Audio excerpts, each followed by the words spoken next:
بخاری شریف حدیث نمبر 1344، مسلم شریف حدیث نمبر 5976۔ قال رسول اللہ صلی اللہ علیہ وسلم، رسول اللہ صلی اللہ علیہ وآلہ وسلم نے ارشاد فرمایا، انی اعطیت مفاتیح خزائن الارض او مفاتیح الارض۔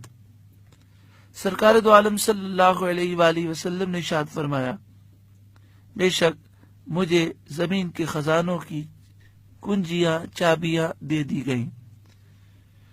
حضرت ابو ہریرہ رضی اللہ تعالیٰ عنہ راوی ہیں اور یہ حدیث بخاری شریف حدیث نمبر 7037، مسلم شریف 1171۔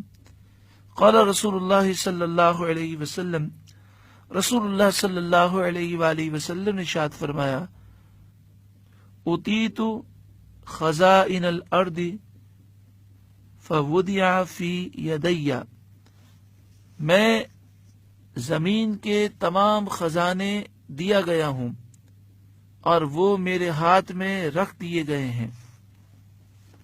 مسند امام احمد بن حنبل حدیث نمبر 5579 اور طبرانی حدیث نمبر 13344، خصائص کبریٰ جلد پہلی صفحہ نمبر 195، حضرت عبداللہ بن عمر رضی اللہ تعالی عنہما سے روایت ہے، سرکار دو عالم صلی اللہ علیہ وآلہ وسلم نے ارشاد فرمایا، اوتیت مفاتیح کل شیء، مجھے ہر چیز کی کنجیاں چابیاں دے دی گئی ہیں۔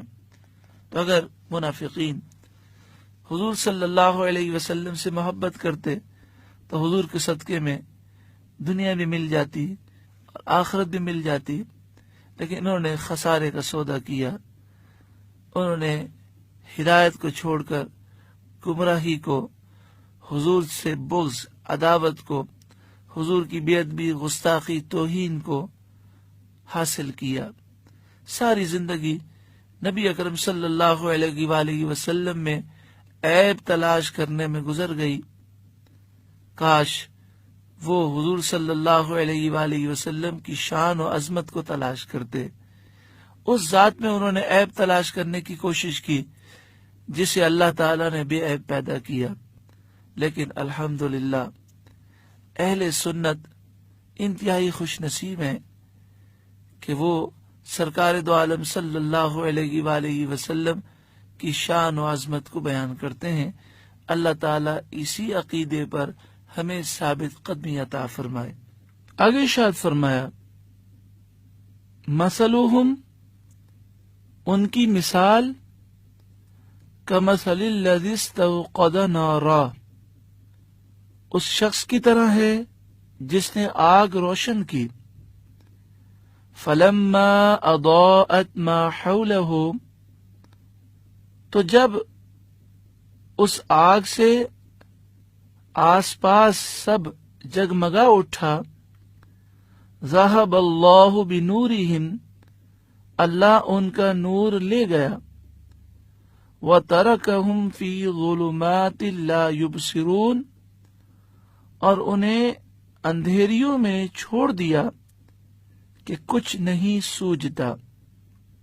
تفسیر خازن میں حضرت عبداللہ بن عباس رضی اللہ تعالی عنہما کا فرمان ہے کہ آپ فرماتے ہیں، یہ آیت منافقین کے بارے میں نازل ہوئی۔ اللہ تعالیٰ فرما رہا ہے کہ منافقین کی مثال اس شخص کی طرح ہے جس نے ایک اندھیری رات میں کسی جنگل کے اندر آگ جلائی اور اس نے اس آگ سے گرمی حاصل کی، پھر اس نے اپنے ارد گرد کو دیکھا تو اسے خوفناک چیزوں سے ڈر لگا اور اتنے میں اس کی آگ بجھ گئی، تو وہ اندھیرے میں حیرت زدہ اور خائف ہو کر رہ گیا۔ یہی حال منافقین کا ہے کہ انہوں نے زبان سے ایمان کا اظہار کر کے اپنی جان، اپنے مال اور اپنی اولاد کا تحفظ کیا، مسلمانوں کے ساتھ شادی بیاہ کیا اور مال غنیمت میں ان کے حصے دار بنے۔ یہ سب کچھ ان منافقین کے لیے روشنی تھی۔ جب یہ مر گئے تو پھر تاریکی اور خوف کی طرف لوٹ آئے۔